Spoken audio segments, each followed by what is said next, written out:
Hello, lovelies. So our last reading for October, and really also August, was more reflecting on behaviors that we could really address, things that we could tie up, loose ends to tie up, things we can address and get rid of, as well as really holding on to some patience through some challenging situations. And I really want to see for November kind of what that's going to bring about, but really more or less just to see what transformations are getting ready to take place. Any last little things that are kind of stinging that you can address and get rid of, behaviors that you can recognize and change, or self-destructive thought processes or patterns or people, as well as looking at what is coming your way as far as potential and potent transformations between now and the end of the year. Next month, for December, we're going to take a look. I'm going to do 2 readings for December.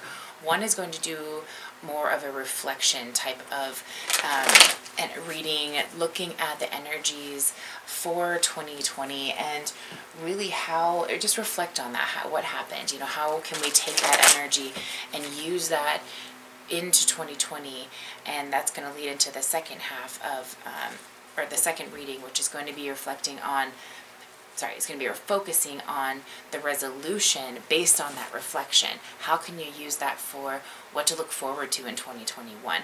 How can you, if you're able to follow through with all of these types of transformations and these challenges and this patience, what is that paying off for? What can you look forward to in 2021 in general, or even at least just as you kind of flow into the first portion of 2021? So that's the plan. We're going to take a look at that transformational aspect, more of a kind of a preliminary transformational point. What can you start looking at now as we approach the end of the year that you can start reflecting on, tying up, finishing up, and getting ready to just kind of prep and motivate for 2021. Okay, so let's get started.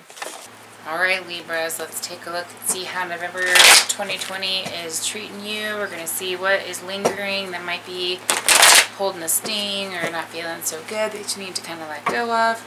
We'll see if there's any, toxic or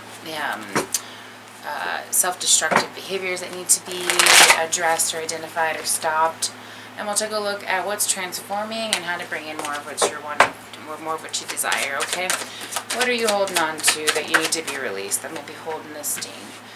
Before we get to the end of 2020, you really want to be able to do some reflections and look, to see of everything that's been going on, what do we need to hold on to? What do we need to let go of? I do see that there is something that was about an opportunity, maybe a conversation, a connection with somebody. Maybe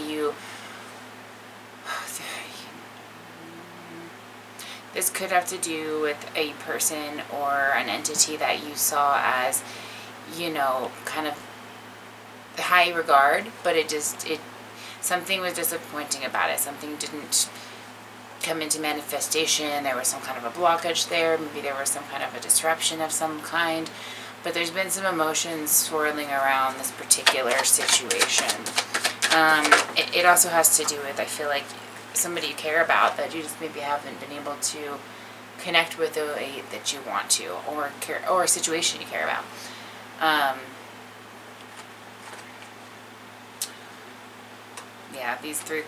All these cards at the bottom just kind of say a lot, actually. It's telling me that there's been some delays that you've been dealing with, that you've got some people in high regard that just haven't been able to do the things that you kind of hoped that they would, even though they have control to do so. You're very connected to this. It's been very hard to detach or to identify the things that just weren't good, and to put them in the right places to where there was some equality there. Looks like you've had some other energies involved that just kind of brought some emotion or some energy to the table that you really couldn't control. You've been really trying to just kind of stay your ground, and you've not had a whole lot of control over what's been going on here. Yet so much has been just kind of balancing over your head and waiting for you to make, just waiting for things to develop.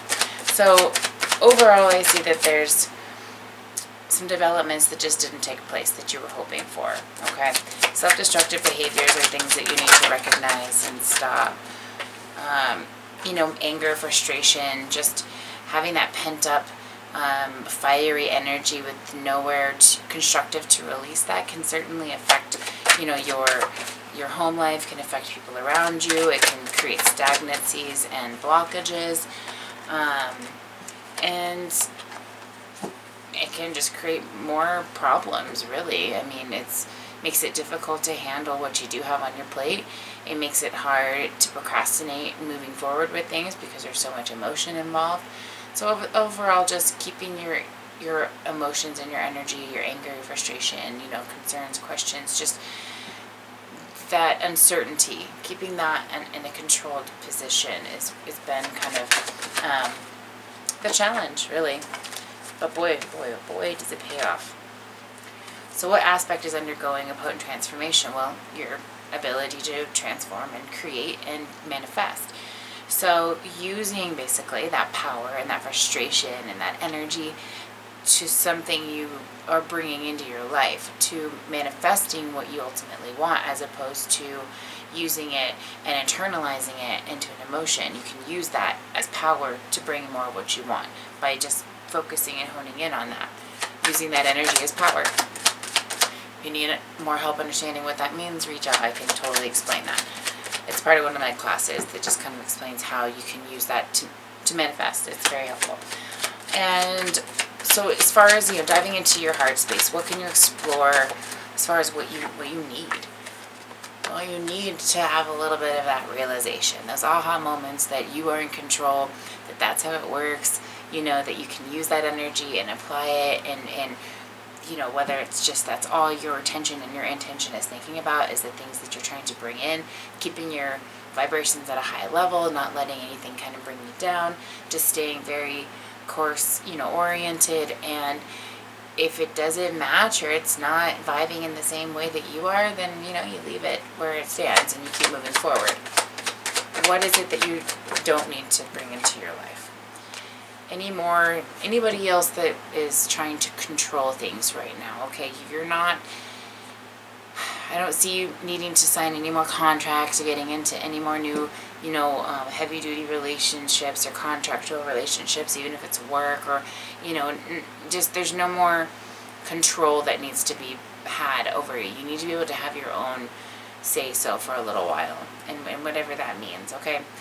A little tricky when it comes to jobs, but sometimes people like to work for themselves, so maybe that's what that means for you.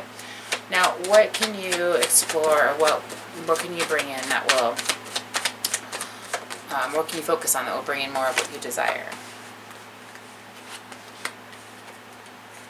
Furthering your studies here, having a clear understanding of what you're trying to bring in, not letting anything kind of bring you down. You're setting your boundaries and you are aware of your resources, what you do and don't have, and you're not letting other people's conflictions come into your general world, and that is keeping you up here and everybody else over here that doesn't need to be around you.